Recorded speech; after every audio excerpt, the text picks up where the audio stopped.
Graça e paz, mais um Teologando a Palavra de Cristo.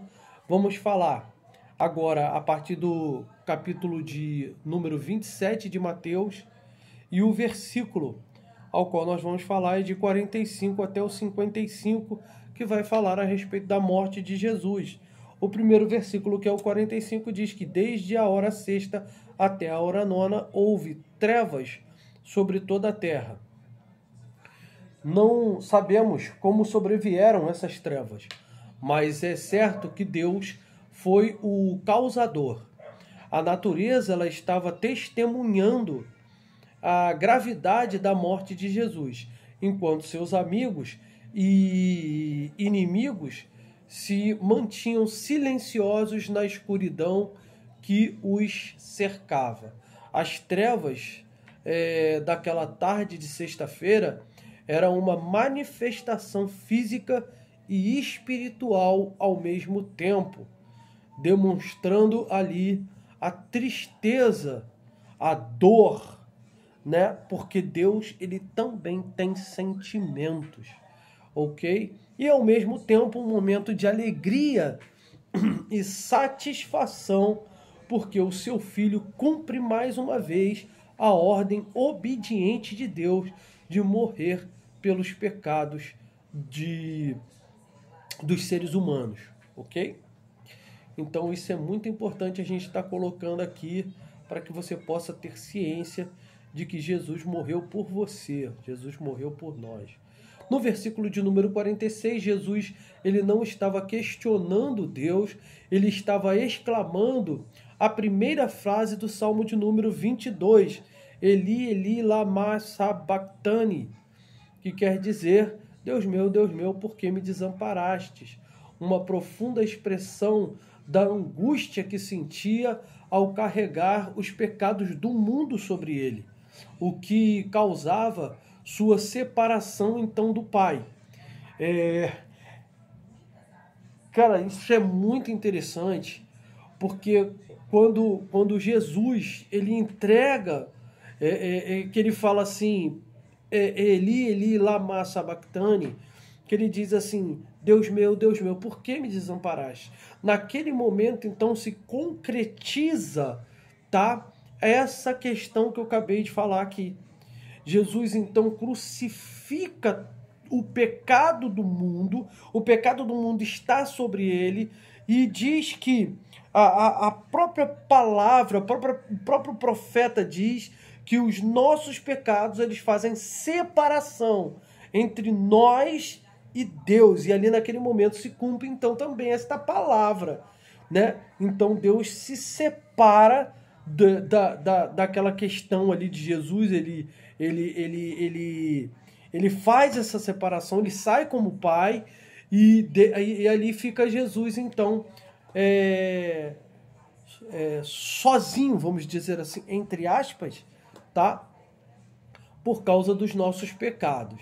Então, o que causava então a separação do Pai?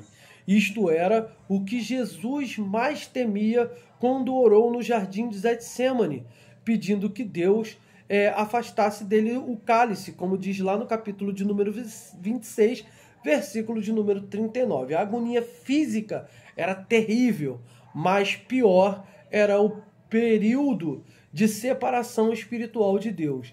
Jesus então sofreu tanto para que nunca tivéssemos de experimentar essa separação eterna de Deus.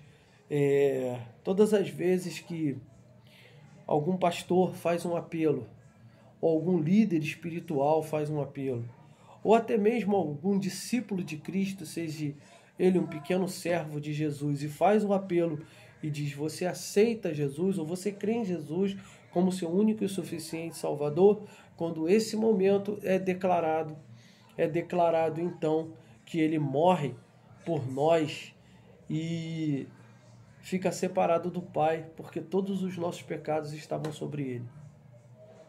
Quanto Jesus sofreu desde o momento que foi entregue aos principais, aos líderes judeus, né? Aos religiosos judaicos até esse momento aí, esse momento sendo o pior momento, né?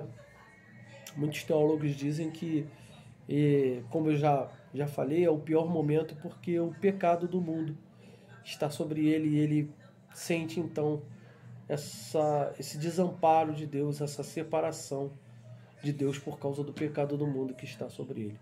No versículo de número 47, os espectadores então, eles interpretaram mal as palavras de Jesus e pensaram que ele estava chamando por Elias, né?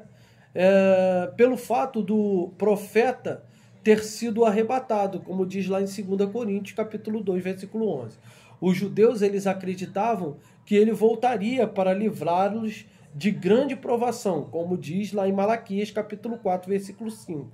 Em sua refeição anual da Páscoa, cada família judaica preparava um lugar a mais na mesa para Elias, na expectativa de seu retorno. Eu não sei se muitas pessoas têm esse conhecimento, né? Isso normalmente é passado por entre o povo judeu, pela religião judaica. Então, a partir do versículo de número 51, o templo, então, era dividido em 3 partes principais. Ficava o átrio, o lugar santo, onde somente o sacerdote podia entrar, e o lugar santíssimo, onde somente o sumo sacerdote podia entrar em uma única vez por ano, para fazer então expiação pelos pecados, né, do povo. Está lá em Levítico, capítulo 16, do versículo 1 ao versículo de número 35.